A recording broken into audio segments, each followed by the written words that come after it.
പരബ്രഹ്മസ്വരൂപനായ ഭഗവാൻ ശ്രീനാരായണ ഗുരുദേവ പാദകമലങ്ങളിൽ ശതകോടി പ്രണാമം. സജ്ജനങ്ങളായ പ്രിയാത്മ സഹോദരരെ, ഗുരുദേവനും കോലത്തുകരയും ഈ വിഷയത്തിന്മേൽ നമ്മളിപ്പോൾ ഇവിടെ അവതരിപ്പിക്കുന്നത് ഗുരുദേവന്റെ ആദ്യ ചിത്രം. കഴിഞ്ഞ ദിവസം പറഞ്ഞതിൻ്റെ തുടർച്ച. കഴിഞ്ഞ ദിവസം നമ്മൾ പറഞ്ഞു നിർത്തിയത് തിരുവിതാംകൂർ കൊട്ടാരത്തിലെ ചിത്രകാരനായിരുന്ന കുഞ്ഞികൃഷ്ണക്കുറുപ്പ് ഭഗവാൻ ശ്രീനാരായണ ഗുരുദേവന്റെ മനോഹരമായ ഒരു ചിത്രം വരച്ചു. അത് കണ്ടാൽ ജീവൻ തുളുമ്പി നിൽക്കുന്ന, അതായത് ജീവനോടെ നിൽക്കുന്ന ഭഗവാനെയാണ് നമുക്കതിൽ ദർശിക്കാൻ കഴിയുന്നത്. കുഞ്ഞികൃഷ്ണക്കുറുപ്പ് ആ ചിത്രത്തിന് മുന്നിൽ സാഷ്ടാംഗം വീണ് പ്രണമിച്ചു. എന്നിട്ട് അദ്ദേഹം ഒരു തീരുമാനമെടുത്തു. ഈ ചിത്രം വീട്ടിൽ സൂക്ഷിക്കുവാനുള്ളതല്ല, അനേക ലക്ഷം ഭക്തജനങ്ങൾക്ക് സ്വാമിയുടെ സാന്നിധ്യത്തിൽ പോലും ഈ ചിത്രത്തിൽ കൂടി ഭഗവാനെ ദർശിച്ച് പ്രാർത്ഥിച്ച് അനുഗ്രഹം നേടേണ്ടതാണ്. ആയതിനാൽ ഈ ചിത്രം കോലത്തുകര ക്ഷേത്രത്തിൽ കൊടുക്കണം. ഭഗവാന്റെ ആ ചിത്രമെടുത്ത് ക്ഷേത്രത്തിൽ കൊടുക്കുന്നതിന് ഭദ്രമായി അദ്ദേഹം സൂക്ഷിച്ചു. കുഞ്ഞികൃഷ്ണക്കുറുപ്പിന്റെ മകൻ ചോദിച്ചു, അച്ഛാ, ഇത് ആരുടെ ചിത്രമാണ്? അപ്പോൾ അദ്ദേഹം പറഞ്ഞു, ഈ ചിത്രം ഗുരുസ്വാമിയുടേതാണ്. ഇത് ഗുരു താമസിക്കുന്ന അമ്പലത്തിൽ കൊണ്ടു ചെന്നേൽപ്പിക്കാൻ പോകുകയാണ്. ഗുരു അമ്പലത്തിൽ കാണുമോ അച്ഛാ? അപ്പോൾ മകൻ ചോദിച്ചു. അറിയില്ല, എങ്കിലും അങ്ങോട്ട് പോകുകയാണ്. ഗുരുവിനെ കാണാൻ ഞാൻ കൂടെ വരട്ടെ അച്ഛാ?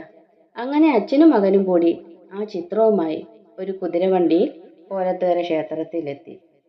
ആശ്ചര്യമെന്ന് പറയട്ടെ, അപ്പോൾ സ്വാമി തൃപ്പാദങ്ങൾ കോലത്തുകര ക്ഷേത്രത്തിൽ വിശ്രമിക്കുന്നുണ്ടായിരുന്നു.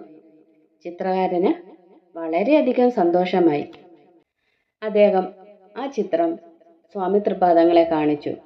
ചിത്രം കണ്ട മാത്രമേ തന്നെ ഭഗവാൻ പറഞ്ഞു, ഇത് നാം തന്നെയാണല്ലോ. ഇത്രയും പറഞ്ഞു കഴിഞ്ഞപ്പോൾ ചിത്രകാരൻ അതീവ ദുഃഖത്തോടെ തൃപ്പാദങ്ങളോട് പറഞ്ഞു, സ്വാമി, ചിത്രം വരയ്ക്കവേ വലത്തെ തുടയിൽ അല്പം ചായം വീണുപോയി. അപ്പോൾ തൃപ്പാദങ്ങൾ പറയുകയാണ്, ആ പാട് നമുക്കുള്ളതാണ്. കുഞ്ഞികൃഷ്ണക്കുറുപ്പ് അത്ഭുതപ്പെട്ടുപോയി. കുഞ്ഞികൃഷ്ണക്കുറുപ്പും മകനും തൃപ്പാദങ്ങളുടെ പാതാരവിന്ദങ്ങളിൽ വീണ് നമസ്കരിച്ചു. തൃപ്പാദങ്ങൾ കുറുപ്പിനോടായി ചോദിച്ചു, ഈ നിൽക്കുന്നത് മകനാണല്ലേ? അതേ സ്വാമി, മിടുക്കനാണ്. അച്ഛനെ പോലെ പേര് കേട്ട ഒരു കലാകാരനായി മാറും. തൃപ്പാദങ്ങൾ എന്തുമൊഴിഞ്ഞാലും അതെല്ലാം യാഥാർത്ഥ്യമായി മാറും എന്നതുപോലെ ആ കുഞ്ഞ് പിൻകാലത്ത് പ്രസിദ്ധനായ ഒരു ഡാൻസറായി തീർന്നു. അദ്ദേഹം തിരുവനന്തപുരം കൊച്ചിറവിള ഡാൻസർ ചന്ദ്രശേഖരൻ നായർ എന്ന് അറിയപ്പെട്ടു. ഡാൻസർ ചന്ദ്രശേഖരൻ നായരുടെ നൃത്ത പരിപാടി കോലത്തുകര ഉത്സവത്തിലെ ഒരു ദിവസത്തെ പരിപാടിയാണ്. അങ്ങനെ ചിത്രം ക്ഷേത്രത്തിൽ ഏൽപ്പിച്ചു. മഹാഗുരുവിന്റെ ചിത്രം വയ്ക്കാൻ ഇനിയും ഒരു സ്ഥലം വേണം. അതിനായി കോലത്തുകരയിലെ പാവപ്പെട്ടവരായ ഭക്തജനങ്ങൾ എല്ലാവരും കൂടി ചേർന്ന് ഒരു കെട്ടിടം പണിയാൻ തീരുമാനിച്ചു. ശിവക്ഷേത്രത്തിന് കിഴക്കുവശത്ത് കിഴക്ക് ചേർന്ന് ഓടുമേഞ്ഞ ഒരു മുറിയുള്ള കെട്ടിടം അവർ പണിതു. അത് 1916 സെപ്റ്റംബർ 11 ഗുരുദേവന്റെ ഷഷ്ടിപൂർത്തി ദിനത്തിൽ ആ ചിത്രം അനാച്ഛാദനം ചെയ്യാനും നാടെങ്ങും ഉത്സവമായി തന്നെ ആഘോഷിക്കുവാനും അവർ തീരുമാനിച്ചു. കുഞ്ഞികൃഷ്ണക്കുറുപ്പിന് തൻ്റെ സൃഷ്ടിയിൽ ഏറ്റവും ഉദാത്തമായി തനിക്ക് ലഭിച്ച അനുഗ്രഹം ഈ ലോകത്തിനായി സമർപ്പിച്ചു. നാം ചെയ്യുന്ന ഏത് പ്രവൃത്തിയും ആത്മാർത്ഥതയോടും സർവ അർപ്പണ ബുദ്ധിയോടും ലോക കല്യാണത്തിന് വേണ്ടിയുള്ളതാകണം. കാരണം ഈ ലോകത്ത് എൻ്റേത് മാത്രമായി ഒന്നും തന്നെയില്ല. സന്തോഷത്തെ ഉദ്ദേശിച്ചാണല്ലോ എല്ലാവരും പ്രവർത്തന നിരതരാകുന്നത്.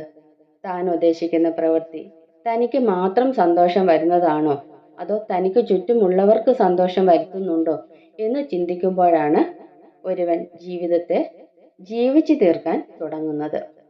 തനിക്ക് മാത്രമാണ് സന്തോഷം വരുന്നതെങ്കിൽ അതിനെ തനിക്കെന്ന പോലെ എല്ലാവർക്കും സന്തോഷം വരുത്തി തീർക്കുന്നത് എങ്ങനെയെന്ന് ആലോചിക്കുകയും അതുമൂലം അതിനുള്ള വഴി മനസ്സിൽ തെളിഞ്ഞു വരുന്നുണ്ടെങ്കിൽ ഉറപ്പിക്കാം, ആത്മജ്ഞാനത്തിന്റെ വഴിക്ക് ജീവിതയാത്ര തിരിയുന്നു എന്നുള്ളത്. സജ്ജനങ്ങളായ പ്രിയാത്മ സഹോദരരെ, ഇന്നത്തെ അവതരണം ഇവിടെ പൂർണ്ണമാവുകയാണ്. ഇതിൻ്റെ തുടർച്ച അടുത്ത ദിവസം. ഗുരുവും ശ്രീനാരായണ ധർമ്മം വിജയിക്കട്ടെ.